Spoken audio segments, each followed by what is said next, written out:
नमस्कार, कैसे हैं आप सब? आशा करती हूँ सब बहुत अच्छे होंगे, खुश होंगे। आज मैं आप सबसे शेयर करने वाली हूँ बहुत ही खास तिथि के बारे में, जो कि है काल अष्टमी। काल अष्टमी की तिथि एक ऐसी तिथि जिस दिन काल भैरव बाबा की पूजा हम करते हैं, और जैसे कि आप सभी को पता है कलयुग का दिन, कलयुग के समय में बजरंग बली, माँ काली और काल भैरव की आराधना बहुत जल्दी फ़ायदा देने वाली होती है। उसके साथ ही साथ आप सभी को बताना चाहूँगी एक ऐसा खास दिन जिस दिन भैरव बाबा का जन्म उत्सव भी मनाया जाता है।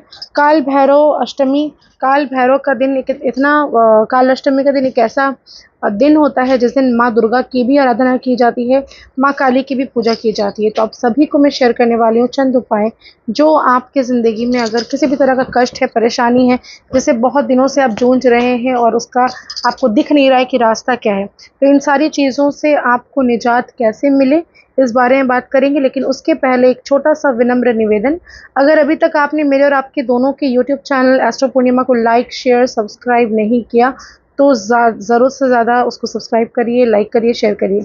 जी हाँ, एक और ख़ास बात जो मैं आप सभी को शेयर करने वाली हूँ, वो ये कि फ़ेसबुक पर मेरे ही नाम से एस्ट्रो पूर्णिमा और एस्ट्रो पूर्णिमा ऑफ़िशियल नाम से एक मेरे ही फ़ोटोज़ देखकर किसी ने अकाउंट खोली है, जिसके फॉलोअर्स हो सकता है 6, 7 या 10 होंगे।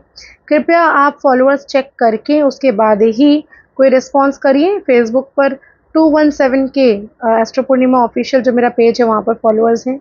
एस्ट्रो पूर्णिमा में 6 के है, और इंस्टाग्राम की अगर मैं बात करूँ तो एस्ट्रो पूर्णिमा में 145 के लगभग इस तरह से है। तो कोई भी 6 या 7 सब्सक्राइबर या फॉलोअर्स मेरे नहीं हैं, आप लोग देख लीजिए। ना ही मैं किसी के मैसेंजर में जाके कुछ इस तरह से कमेंट करूँगी कि आप प्लीज़ मुझे ही दिखवाइए या मेरी फ़ीस ये है, आप मुझसे रीडिंग करवाइए। इस तरह की कोई कन्वर्सेशन ना मैं खुद से करती हूँ, ना ही हमारे तरफ से किया जाता है। तो इसीलिए सतर्क रहिए, फ्रॉड से आप लोग जितना बच पाएँगे बचिए।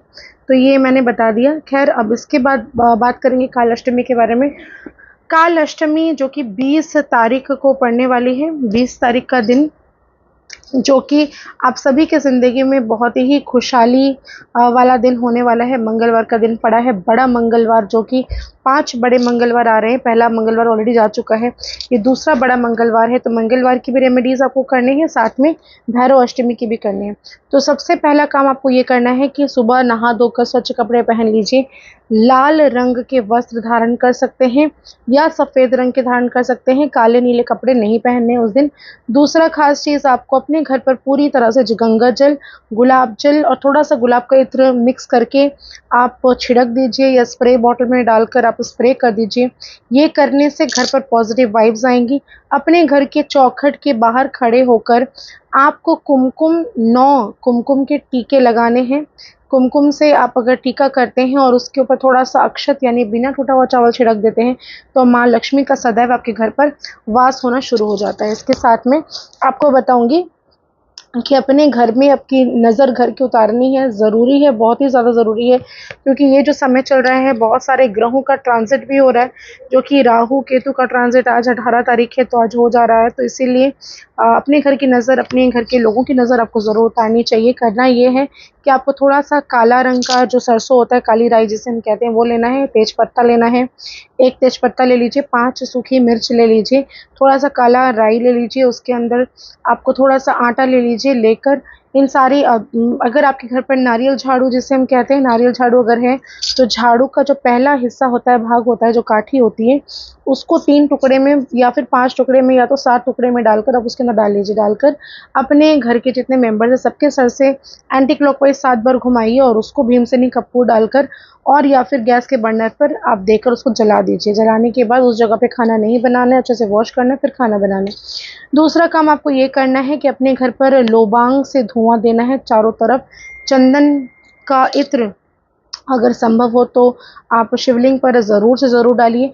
भैरव बाबा को बहुत ज़्यादा पसंद है इमरती। इमरती का भोग 2 की मात्रा में कम से कम किसी भी भैरव बाबा के टेम्पल पे अगर आप जा सकते हैं तो अच्छी बात है, नहीं है आपके यहाँ पे तो आप शिवालय में जाइए, किसी भी शिवलिंग वाले मंदिर में जाकर भैरव बाबा का नाम लेकर वहीं पर आप प्रसाद रूप में इमरती चढ़ा दीजिए। वहीं पर आप सरसों का तेल का चौमुखी दीपक प्रज्वलित कर दीजिए।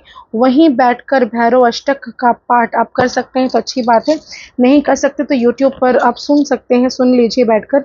ये करने के बाद आप अगर संभव हो तो किसी भी भैरव बाबा के टेम्पल में जाके दारू की, शराब की एक बोतल आप ज़रूर चढ़ाइए। ऐसा करने से आपके सारे ग्रह जो है वो अच्छे हो जाते हैं। तो ये शराब की बोतल आप चाहें तो भैरव बाबा का नाम लेकर जो लेबर हैं, जो पीते हैं, जो संप्रदाय के हैं, जो कि अघोरी हैं, उस तरह के व्यक्ति को आप इसको दान भी कर सकते हैं। साथ में कुछ चकना भी ज़रूर दान करिए। जी हाँ, ये बहुत ही ज़्यादा खास और विशेष उपाय ऐसा करते हैं अगर आप, तो आपके सारे 9 के 9 ग्रह जो है, शनि, राहु, केतु समेत सब कुछ शांत हो जाता है। भैरव बाबा को दारू का या शराब का भोग अति प्रिय है, तो ये काम आपको ज़रूर करना चाहिए। इसके साथ ही साथ माँ दुर्गा के मंदिर में जाकर श्रृंगार का सामान अर्पण करना, लाल रंग की चुन्नी आप उनको भेंट स्वरूप दीजिए, एक नारियल पूरा उसमें आप चुनरी लपेट कर उनको भेंट दीजिए, और साथ में प्रसाद रूप में बताशे आप भेंट करिए। ऐसा करने से माँ दुर्गा की कृपा भी आप पर होती है। और अष्टमी का जो व्रत होता है, बहुत सारे लोग व्रत रखते हैं, नहीं रखते, तो खीर पूड़ी या फिर हलवा पूड़ी बनाकर आप किसी बच्चे को भी बांट सकते हैं। जितना ज़्यादा बांटेंगे उतना ज़्यादा बेनिफिट आपको मिलेगा। आशा करती हूँ मेरे वीडियोस पसंद आ रहे होंगे। ज़्यादा से ज़्यादा लाइक करिए, शेयर करिए, कमेंट में हर हर महादेव ज़रूर लिखें। धन्यवाद।